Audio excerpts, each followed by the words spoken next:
Welcome to Dreamtime Science, where curiosity meets tranquility and knowledge flows like a gentle stream.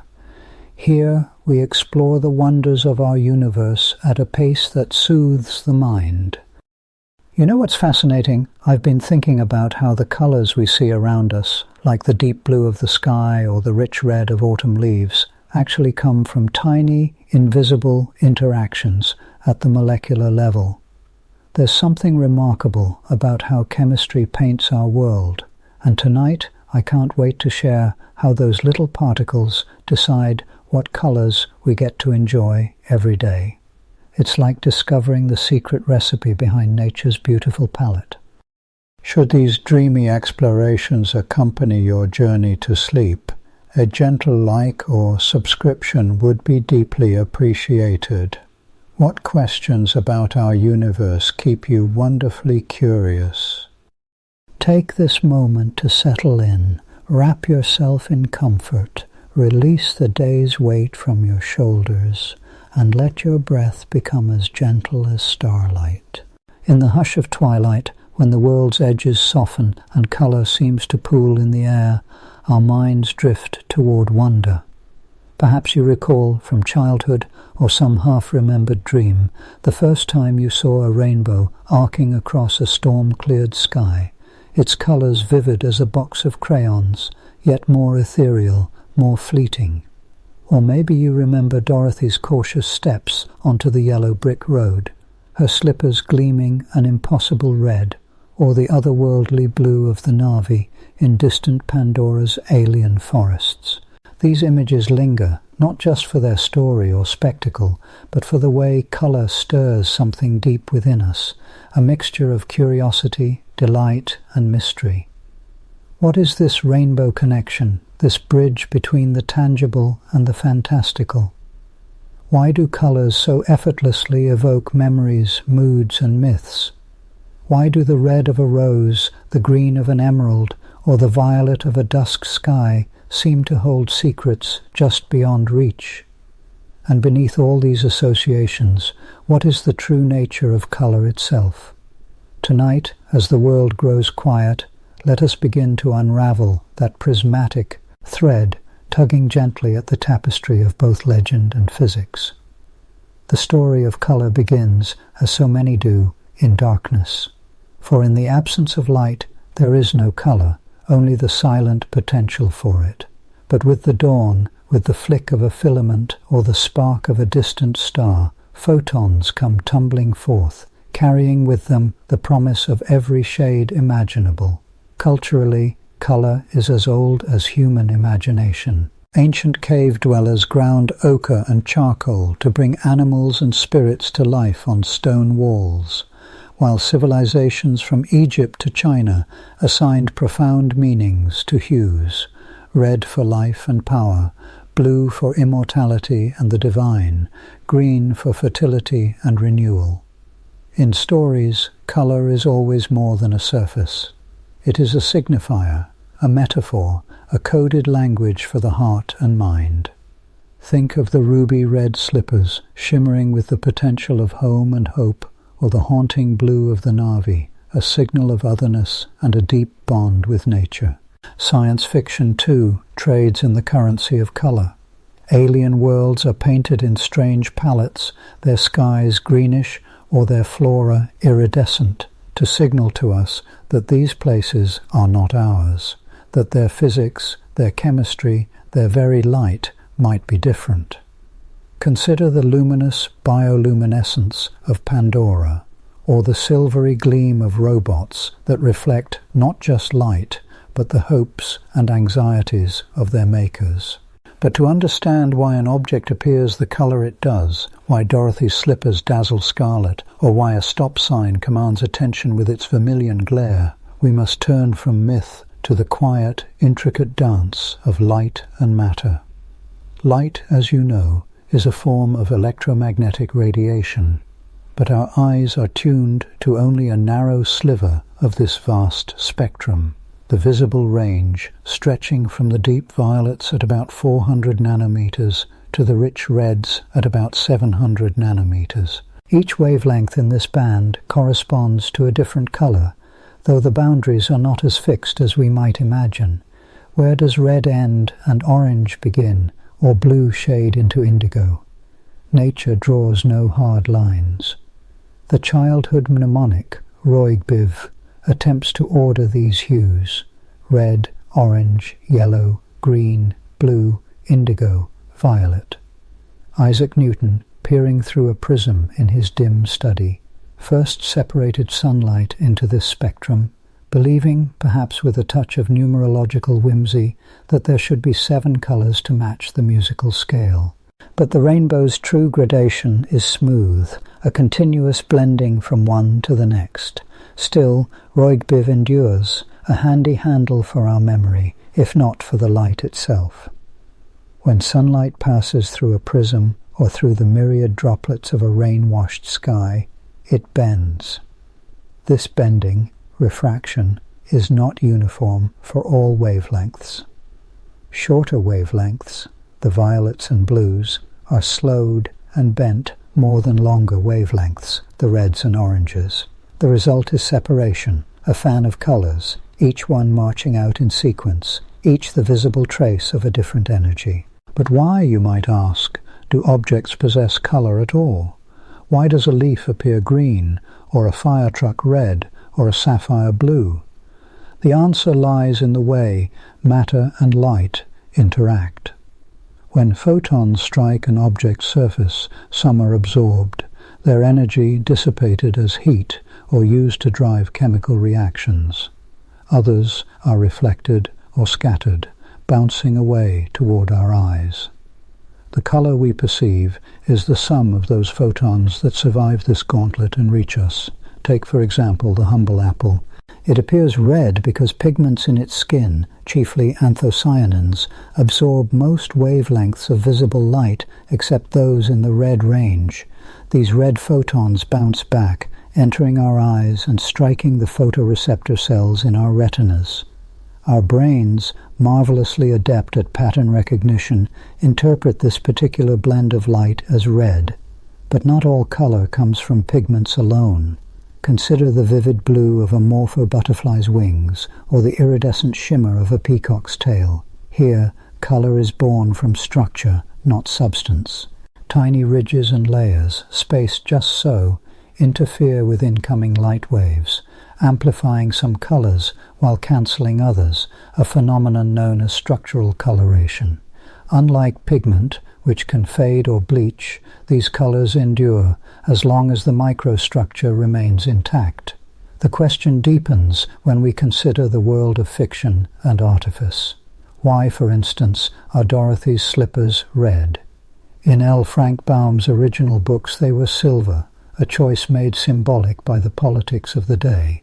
But in the 1939 film, red was chosen for its visual impact. Technicolor demanded it, and red, above all, seemed to pop. The shoes themselves were covered in sequins, each a tiny, faceted mirror, reflecting and scattering light in all directions. In this way, the slippers became a marvel of both pigment and structure, dazzling the eye with every step. The blue of the Na'vi in Avatar is another kind of artifice, one rooted in our psychological associations with the color blue. Blue is rare in nature, especially in skin or fur. When it appears, it feels special, alien, even sacred.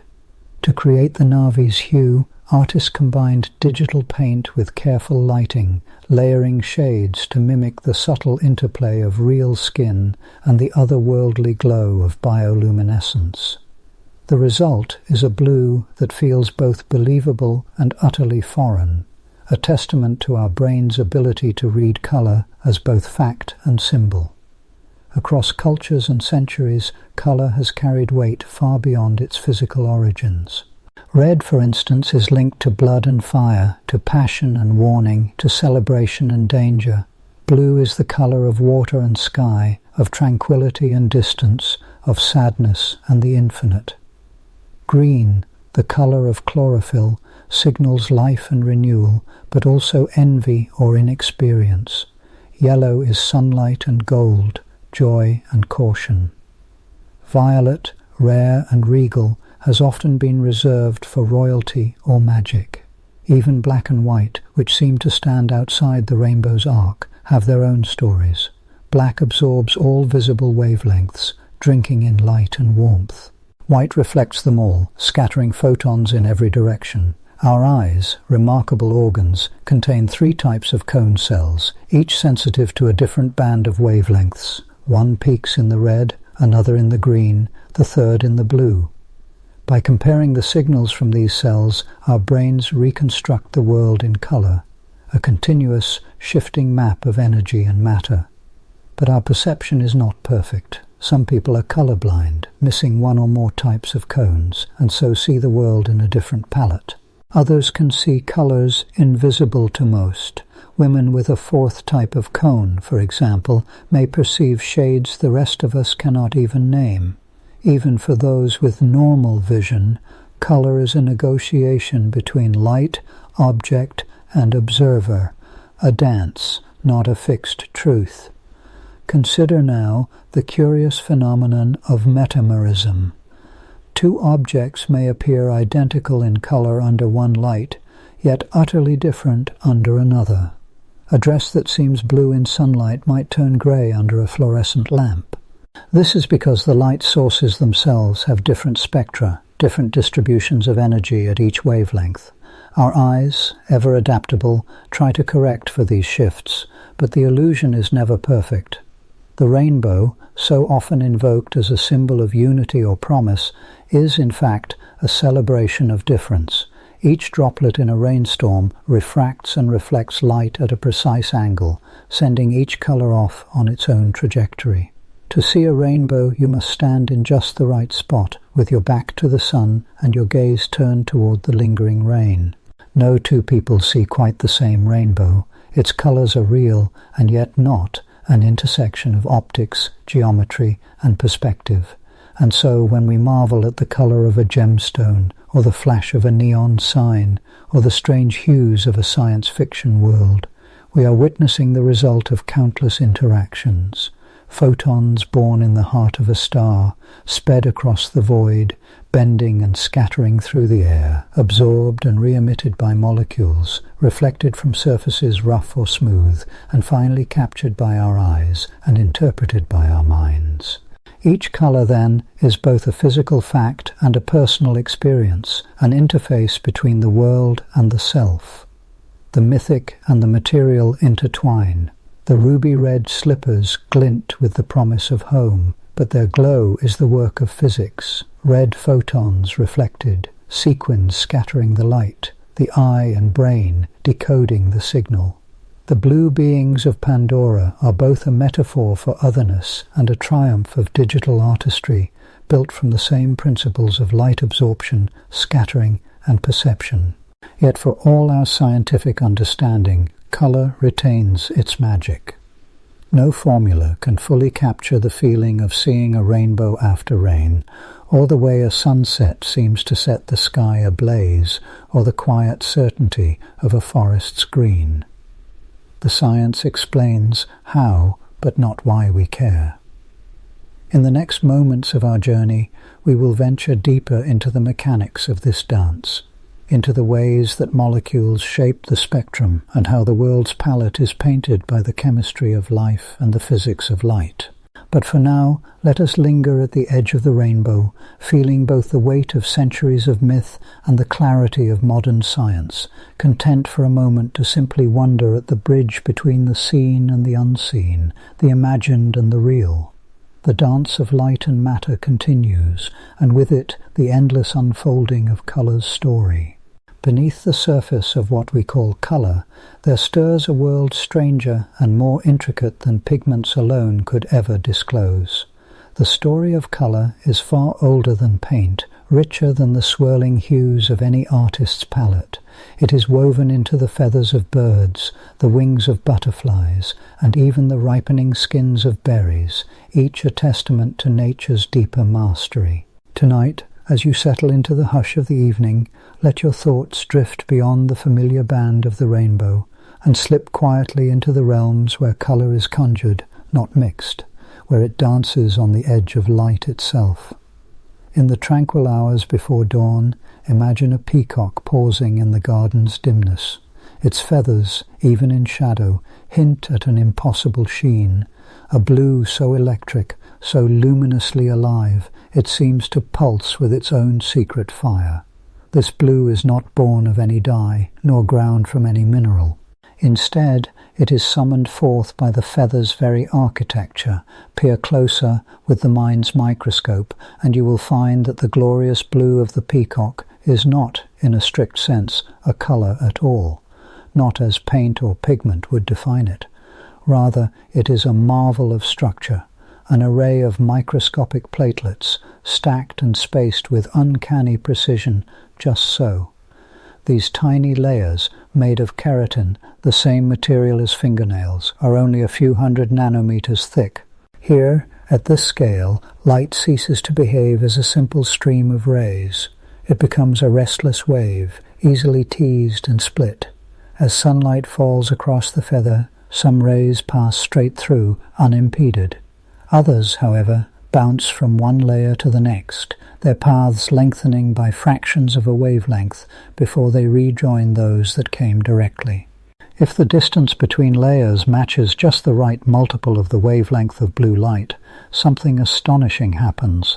The waves merge in perfect synchrony, amplifying their blueness, while other colours, out of step, are muted or cancelled outright. The feather becomes a living prism, a sculptor of light, and the blue you see is not a substance, but an event, a fleeting interference pattern, conjured anew with every shift of the sun. This is structural coloration, a phenomenon as old as the insects and as fresh as the glint of dew. It is the reason for the metallic flash on a beetle's back, the iridescent shimmer on a soap bubble, and the shifting opal glow of a hummingbird's throat. Pigments, by contrast, are blunt instruments. They absorb certain wavelengths and reflect others, their colours determined by the molecules themselves. Structural colour, by contrast, is all about arrangement, geometry and scale, the careful orchestration of matter so fine that it manipulates the very waves of light. The butterfly's wing is a masterclass in this artistry. The morpho butterfly, whose radiant blue has dazzled explorers and artists alike, owes its brilliance to a forest of tiny ridges and lamellae, each smaller than a human hair. These scales are not truly blue by composition. Their molecules would appear brown or dull if ground to dust. Yet their surfaces are etched with parallel lines, spaced so minutely that blue light is reflected strongly, while other colours wash away. When the butterfly flutters through the dappled shade, its wings seem to flicker and flare, the colour alive and impermanent, never exactly the same from one angle to the next. This effect, known as iridescence, is a signature of structural colour. Unlike pigment-based hues, which remain steady no matter how you look at them, iridescent colours change with the angle of light and the position of the observer. They shimmer and shift, sometimes vanishing altogether as you move. The science behind this lies in the interference of light waves, constructive and destructive, weaving together a colour that is both real and illusory. To see a morpho's wing is to glimpse a physical phenomenon in constant negotiation, never fixed, always in flux. Why, you might wonder, did evolution invest so much ingenuity in this transient, shape-shifting colour? The answer is written in the stories of survival and seduction. For many creatures, structural colour is a signal, a flash to startle a rival, a beacon to attract a mate, or a camouflage that confounds the searching eye. The blue of the peacock, so rare in nature, is a badge of fitness, a sign that the bearer is healthy enough to grow and maintain such precise structures.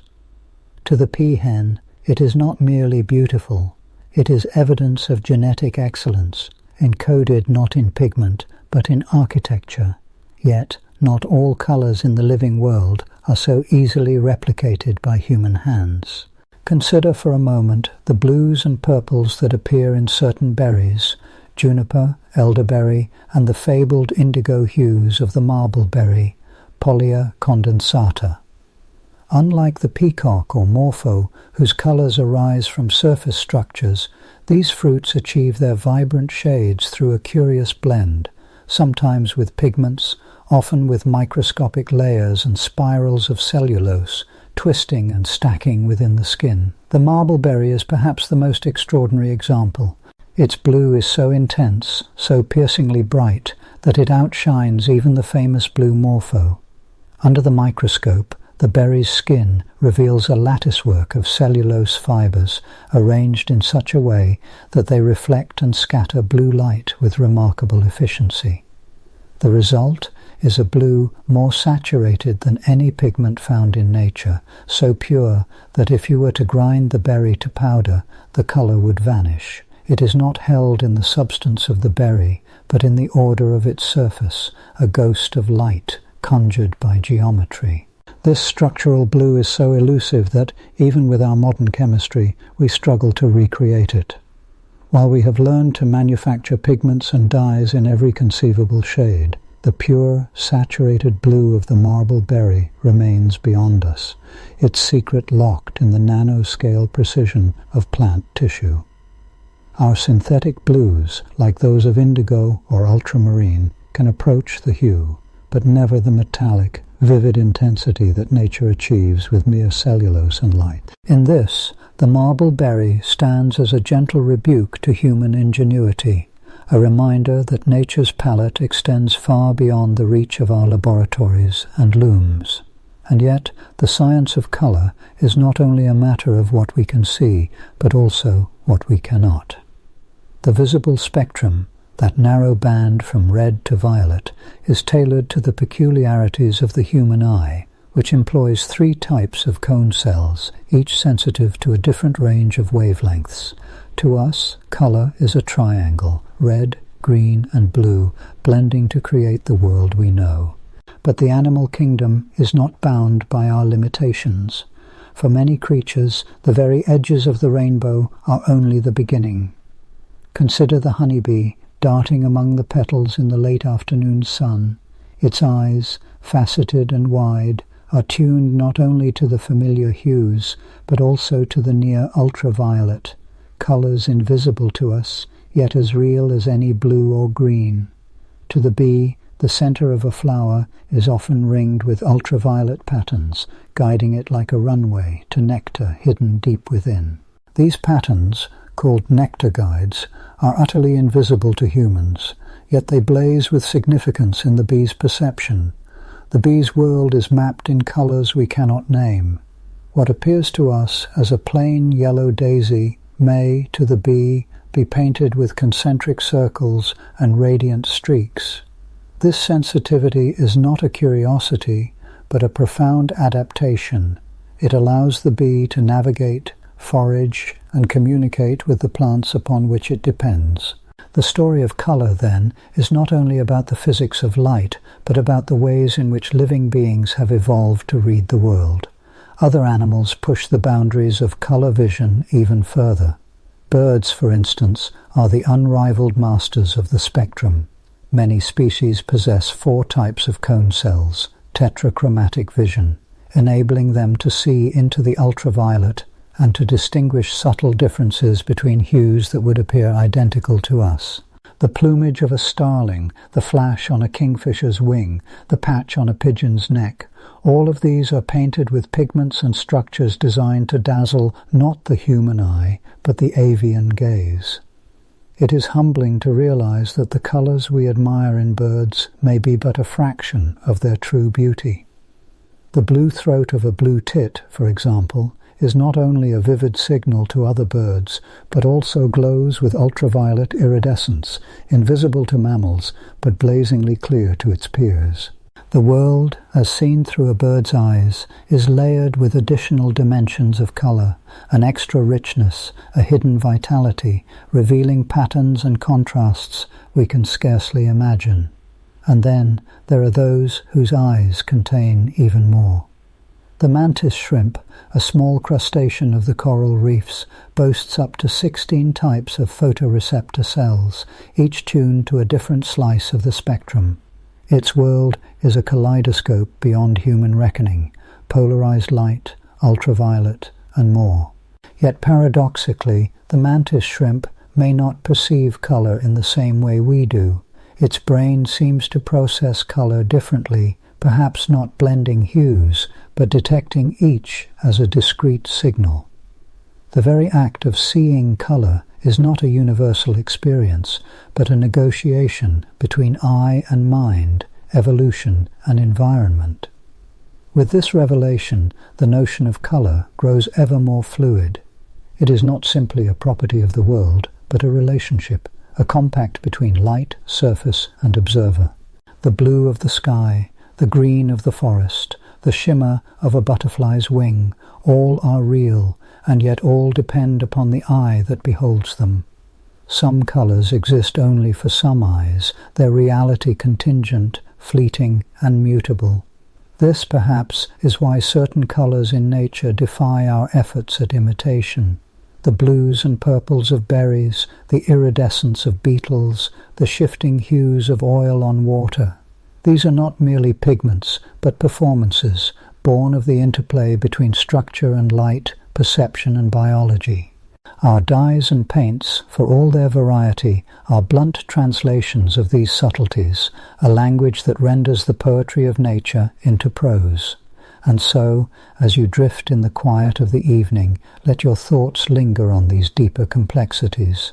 The world is awash with colors we cannot see, and even those we can are woven from mysteries more profound than any bottle of paint. The next time you glimpse the gleam of a feather or the glossy blue of a berry, remember that you are witnessing a secret dialogue between matter and light, a fleeting, exquisite echo of a world that is always, in some sense, just out of sight. Beyond the spectrum we know, there lies a realm of beauty and science, of subtle mechanisms and hidden signals. In the next hour, as the night deepens, we will follow the trail of color further still, into the chemistry of pigments, the ancient quest for blue, and the curious ways in which humans have tried to capture and recreate the palette of the natural world. The story of color is not yet done. Its mysteries beckon us onward into the shadows and the light beyond. Through the looking glass. In the hush of midnight, as you lie between waking and dreams, let us slip quietly through the looking glass, a journey not into Lewis Carroll's Wonderland, but into the very heart of how we have learned to study, measure, and understand the phenomenon of color. For although colors swirl around us from dawn to dusk, their secrets have been unlocked only slowly, as if nature herself delighted in keeping her palette mysterious. Once, not so very long ago, the rainbow was a miracle, an awe-inspiring arc painted across the sky by supernatural hands. The ancients recognized red, yellow, blue, and green, but did not see color as an aspect of light itself. Aristotle, thoughtful under the Mediterranean sun, believed all colors arose from a mixture of black and white, shadow and light. For centuries this idea endured, unchallenged. To look upon a leaf, a ruby, or the blue dome of the sky was to see the world's surface, not its secret workings. But then came a curious Englishman, Isaac Newton, whose mind was as sharp as his appetite for apples. In the dim light of his study, he performed a simple experiment that would forever change our understanding. Newton darkened the room, bored a small hole in his shutter, and let a single shaft of sunlight spill through. Placing a glass prism in its path, he watched as the ray fanned out into a splendid band of colors: red, orange, yellow, green, blue, indigo, violet. For the first time, it became clear that white light is not pure, but a mingling of many hues. Newton's prism was more than a scientific tool, it was a key. By passing sunlight through the glass, he showed the hidden spectrum inside what seemed uniform and plain. When he placed a second prism after the first, so that only a single color, say green, passed through, he found that the second prism could not further split it. Green remained green. Each color, he realized, was a fundamental aspect of light itself. But Newton's work was not the end of the story. It was a beginning, a crack in the door through which centuries of thinkers would peer. Artists, philosophers and scientists alike would try to capture the elusive laws of colour, each bringing their own tools to the task. The painter's brush, the physicist's lens, the chemist's vial, all became instruments in the great investigation. In the 18th century, a different kind of mind turned to colour. Johann Wolfgang von Goethe, best known as a poet, challenged Newton's ideas. To Goethe, colour was not merely the product of splitting white light, but a phenomenon tied to perception, contrast, and the interplay of light and darkness. He observed after-images, complementary colours, and the way hues changed in the presence of their opposites. His theory of colours opened the door to the psychology of seeing, a prelude to the intricate science of visual perception that would emerge in later centuries. Yet, while Goethe's ideas were poetic and subtle, the march of measurement and quantification pressed forward. By the 19th century, scientists had begun to ask, could colour be described mathematically? Could it be measured with precision, not just admired or debated? Enter the world of the trichromats. In the 1850s, Thomas Young and Hermann von Helmholtz proposed that the human eye contains 3 types of receptors, each sensitive to different portions of the visible spectrum, one for red, one for green, one for blue. By mixing these 3, the brain could perceive the full tapestry of colour. This was the dawn of the RGB model, the backbone of modern screens, televisions and digital art. But how could one measure colour? How to capture its essence, as one might weigh gold or measure distance? This was the problem that haunted physicists and chemists alike. It led to the invention of devices whose names sound almost magical, the spectrometer and the colorimeter. A spectrometer is, in a sense, an advanced descendant of Newton's prism. It takes incoming light and spreads it into its spectral components, its rainbow. But where Newton saw the spectrum with his eye, a spectrometer lets you see it with numbers. Inside its dark chamber, light passes through a slit, then strikes a diffraction grating or prism, which bends the different wavelengths by different amounts. The result, a finely spread spectrum from deep violet to fiery red. Detectors positioned along this spread can measure the intensity of light at each wavelength, producing a graph, a spectrum, of the light's makeup. Imagine for a moment a scientist holding a small green leaf to the entrance slit of a spectrometer. Light reflected from the leaf enters the device, is dissected by the grating, and is measured at each wavelength. The resulting spectrum is not flat, but shows a peak in the green, a dip in the red and blue.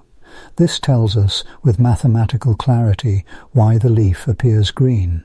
It reflects green wavelengths most strongly, while absorbing others. Colorimeters, meanwhile, are tools designed to measure colour as it appears to human eyes.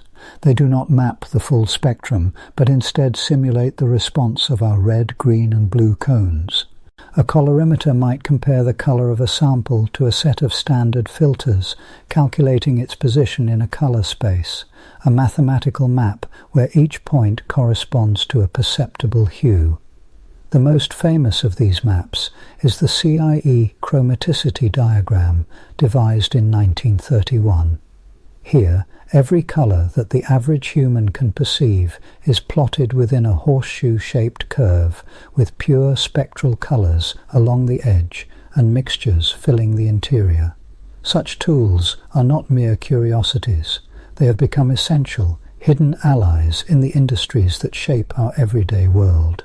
In paint factories, colorimeters ensure that each can of blue matches the last, so that the walls of a home can be painted without fear of patchy mismatches. In textile mills, spectrometers check that a bolt of fabric dyed emerald green matches the designer's vision. In digital displays, engineers use these devices to calibrate screens, blending red, green and blue pixels so that the image of a sunset on your phone glows with true-to-life warmth. The science of colour, then, is not only the realm of physicists and chemists, but of artists and artisans. In the studios of the Impressionists, Colour was studied as intently as in the laboratories of London or Paris. Claude Monet, seeking to capture the shifting light on the water at Giverny, painted the same scene at sunrise, noon and dusk, discovering that shadows are not grey, but blue and purple, echoes of the sky and the air. Georges Seurat, with his pointillist technique, placed dots of pure colour side by side, letting the viewer's eye blend them into new hues. These artists, in their own way, were experimenting with the trichromatic nature of vision centuries before the science was formalized. But art is not the only realm transformed by our growing understanding of colour. Consider the world of advertising, where colours are wielded like spells to shape our desires and choices. Marketers know that red excites and attracts, that blue soothes and reassures, that yellow captures attention. The packaging of products, the branding of companies, the design of websites, all are fine-tuned using precise knowledge of colour psychology and perception. The Coca-Cola Red is not just a colour, but a carefully guarded formula, measured and maintained with the same rigour as any scientific standard. Even the design of cities is touched by colour science. Street signs use highly visible hues, reflective white on green, or bright yellow for warnings, chosen for maximum legibility in daylight and darkness. Emergency vehicles are painted with patterns that stand out against the urban tapestry, tested and refined using colorimeters and visual studies.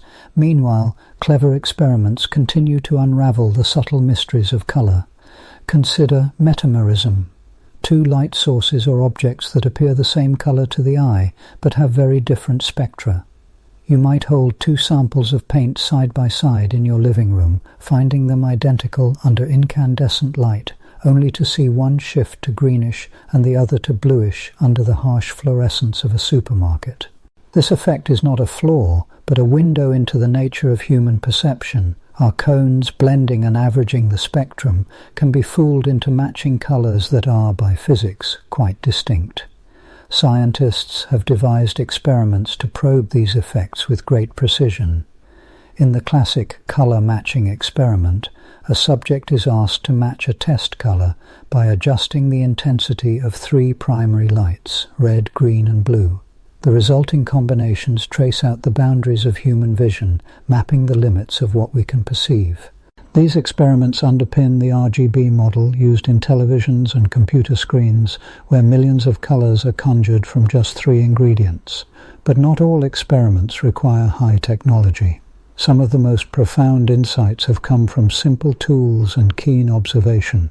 Hold a red apple in sunlight and then in candlelight, and you will see its colour shift subtly, a dance between the spectrum of the illuminant and the apple's own reflectance. Place a grey square on a blue background, and it will appear warmer, almost tinged with orange.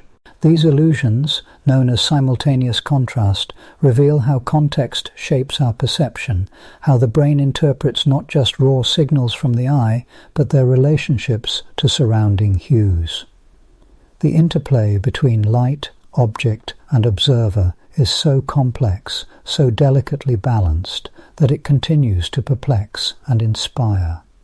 Some colours, like the deep, vibrating blue of the morpho butterfly's wings, are not produced by pigments at all, but by microscopic structures that scatter and interfere with light.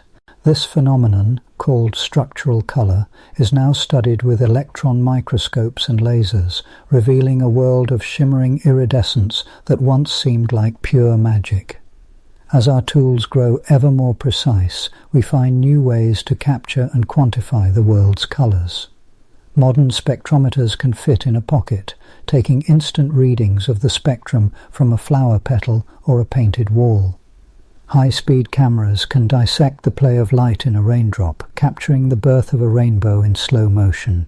Software algorithms analyze the color content of images, sorting and cataloging hues with automated rigor.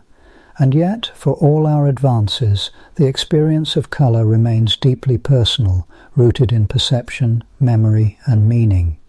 Each culture, each language divides the spectrum differently, naming its shades in ways that reflect history and environment. The Russian Goluboy and Sini distinguish between light and dark blue, while the Himba people of Namibia group green and blue as one, but distinguish several kinds of green. Our understanding of colour, then, is both universal and particular, a dance between the physics of light and the poetry of human thought. In the world of science, the study of colour is not just an academic pursuit, but a bridge between realms. It connects the tangible and the intangible, the measurable and the ineffable. It shows us how something as fleeting as a shaft of sunlight or the blush of a peach can be studied, mapped, and yet remain mysterious. And so, as the night deepens and your thoughts drift, the world of colour stretches onward, its boundaries both charted and unknown. New tools, new theories, new questions beckon just beyond the horizon. In the next quiet moment, we may yet find ourselves peering further through the looking-glass, seeking not only to measure, but to understand, to see, as Newton once did, the hidden rainbows waiting within the light. Imagine for a moment that you are opening your eyes for the very first time. The world before you is not merely a collection of objects and surfaces, but a flood of sensations, of radiant reds, deep blues, the fleeting shimmer of gold at sunset, the cool hush of green in the forest's heart. What exactly are you seeing? Is colour a property of the world itself, or is it something conjured within the secret chambers of your mind? The question is more than poetic musing. It is a philosophical puzzle that has haunted thinkers for centuries. The ancient Greeks wondered whether colour was an aspect of matter or a trick of the senses. Plato in his dialogues described colour as a flame which emanates from every sort of body. Aristotle, meanwhile, considered it a mixture of light and the properties of shapes themselves. Millennia later, philosophers like John Locke would distinguish between primary qualities, such as shape and motion, which belong to the object, and secondary qualities like colours, which exist only in the act of perception. Thus, when you see a red apple, is its redness truly out there in the apple, or is it woven into the tapestry of your experience, a private bloom of sensation? Today, neuroscience and psychology offer us new metaphors with which to probe this riddle. Colour, we have learned, is not a simple reflection of wavelengths, nor a direct imprint of the world upon the brain. Instead, it is assembled, piece by piece, by the intricate machinery of our visual system. Photons strike the retina, and the cones, those three types of colour-sensitive cells, respond to different stretches of the visible spectrum. Their signals are compared, contrasted, and interpreted by neural circuits. The result is not a faithful replica of reality, but a kind of translation, an internal language for distinguishing ripe fruit from unripe, warning from welcome, friend from foe. But the mystery deepens, for the world itself is not coloured in the way we perceive. The apple reflects certain wavelengths more than others, yes, but it is our nervous system that spins those differences into the sensation of red. The sky scatters short wavelengths, the sea absorbs and reflects, but blueness, as we experience it, is a creative act of the mind. Philosophers call this the qualia problem, the private, ineffable quality of experience. What is it like to see red? Is your red the same as mine? Could there be countless worlds of colour locked within each skull, never to be compared? This puzzle is not merely academic. It shapes the way we relate to others, and even to ourselves. Consider, for instance, the phenomenon of colour blindness. For a person with deuteranopia, the world lacks the familiar contrast between reds and greens. A field of wildflowers becomes a sea of yellowish browns. Yet for that person, their world is no less rich, no less real. It is a reminder that colour is not a fixed property of the universe, but a negotiation between biology and perception, a whispered agreement between the eye and the mind. Across cultures, colour has always been more than sensation. It is language, memory, and myth. The meanings we assign to hues are as varied as the societies that cherish them. In the West, white is the colour of weddings and new beginnings, a blank page, a promise. In much of East Asia, however, white is the colour of mourning and loss, a final farewell. Red, in Europe, may conjure passion or danger, but in China it shines with the radiance of luck, of celebration, of life itself. In India, saffron is sacred, a shade woven into the very fabric of spirituality. In ancient Egypt, green was the hue of rebirth, painted on the faces of gods for whom death was but a doorway. These associations are not arbitrary.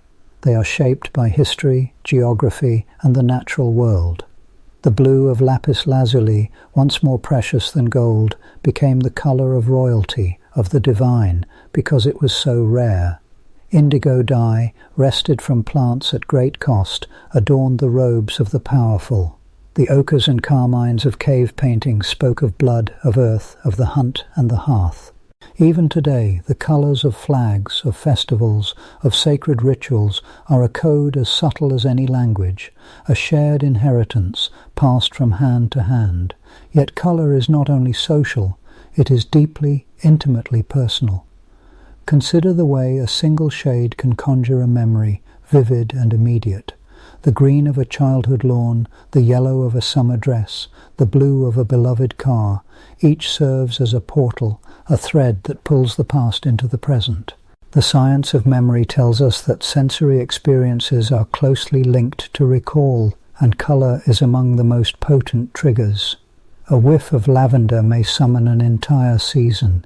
The orange of autumn leaves can return us, in a heartbeat, to lost October afternoons. This is not magic, but the architecture of the brain, where the regions for vision and memory are bound together in a web of associations. The emotional resonance of colour is equally profound. Psychologists have long studied the ways in which hues shape our moods, our choices, even our health. Blue is often described as calming, lowering the heart rate, invoking the tranquility of sky and sea. Yellow, by contrast, is stimulating, lively, the colour of sunlight and energy. Red, perhaps the most complex of all, can quicken the pulse, sharpen attention, evoke both love and anger, hunger and heat. In experiments, people are more likely to choose warm colours when hungry, cool ones when seeking rest. Marketers, architects, artists, all have learned to harness these effects, to paint with the palette of the mind. Yet these responses are not hardwired. They are shaped by culture, by experience, by context. In some societies, black is a colour of sophistication and power. In others, it is the shade of sorrow. Green, to a city dweller, may mean nature and escape. To someone raised in the desert, it is a rare and precious promise.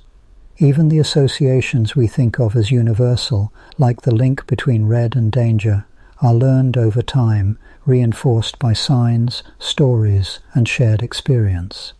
The evolutionary story of colour perception is, in itself, a tale of adaptation and survival.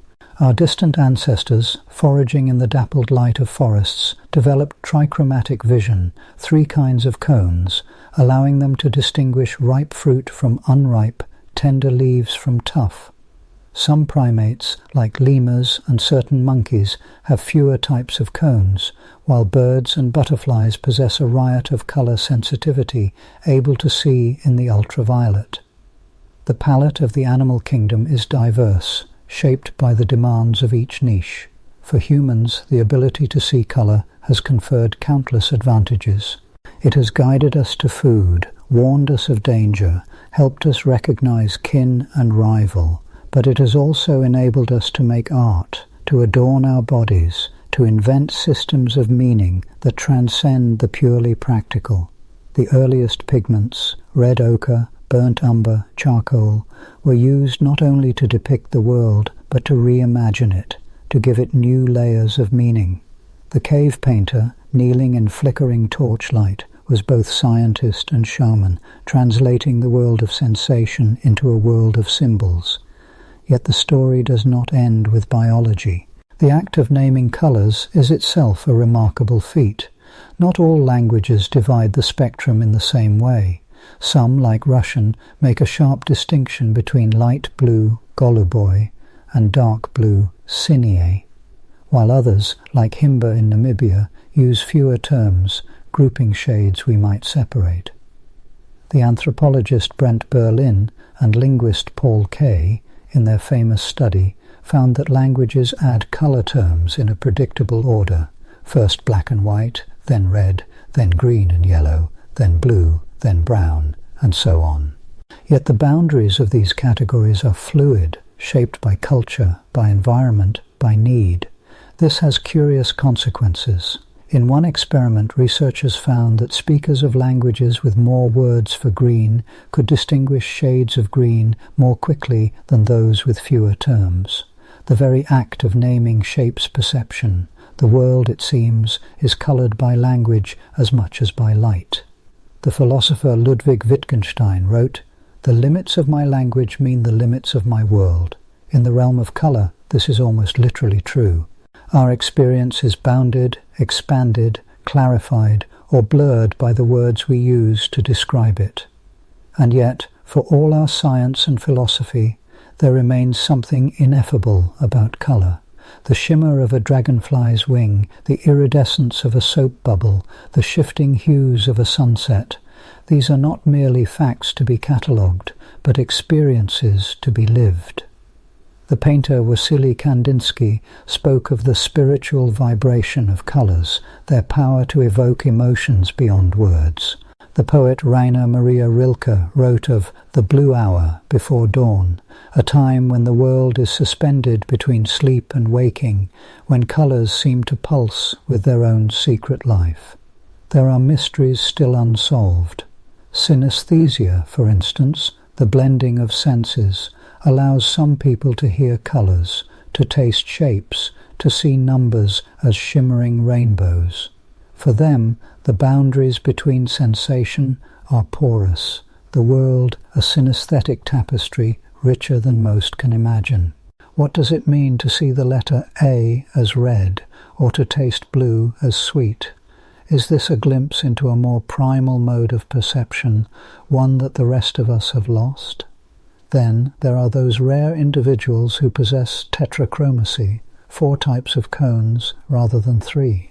For them, the world is painted in millions of extra shades, invisible to the rest of us. What must it be like to walk in such a world, to see the subtle differences in green that to most are forever hidden? There is a humility in this realization, that the world we see is only one among many possible worlds, and that the spectrum of experience is broader than we can know. At times, the very act of seeing colour can seem miraculous. Consider the moment when you emerge from a darkened room into the dazzle of midday, or when the first green shoots of spring break through winter's grey. The world is not just seen, but felt, an infusion of energy, a lifting of the heart. It is no wonder that artists, poets, and mystics have always been drawn to colour as a source of inspiration, a bridge between the seen and the unseen. Yet, for all its beauty, colour can also deceive. The illusions of the dress, was it blue and black or white and gold, remind us that perception is not infallible. Context, lighting, expectation, even mood can all alter what we see. The world is not given to us as it is, but as we are. Each glance is an act of creation, each experience a negotiation between physics and feeling. In the end, to be human is to live in a world of colour, a world that is at once material and mysterious, shaped by biology and culture, by memory and imagination. The colours we see are not just wavelengths or signals. They are the threads with which we weave the fabric of our lives. They are the blush of dawn, the blaze of autumn, the quiet hush of twilight. They are the symbols of our joys and sorrows, the backdrop to our stories, the palette of our dreams. And so, as darkness gathers and the day recedes, let your mind drift among the colours that linger behind your eyes. Recall the green of grass beneath your feet, the blue of distant mountains, the gold of sunlight on water. Feel for a moment the wonder of seeing, the marvel of being coloured human. The world, still and silent, awaits the next bloom of light, the next burst of hue. Somewhere, in the space between waking and sleep, the spectrum unspools, infinite and unfinished, inviting you to wander deeper still. And so our journey through the shimmering spectrum of colour gently drifts to a close, like a comet tail fading into the hush of space. As the hues of wonder settle softly in your mind, may you rest beneath the quiet glow of curiosity, ready to return for more dreamtime tales that unfold the mysteries of our universe.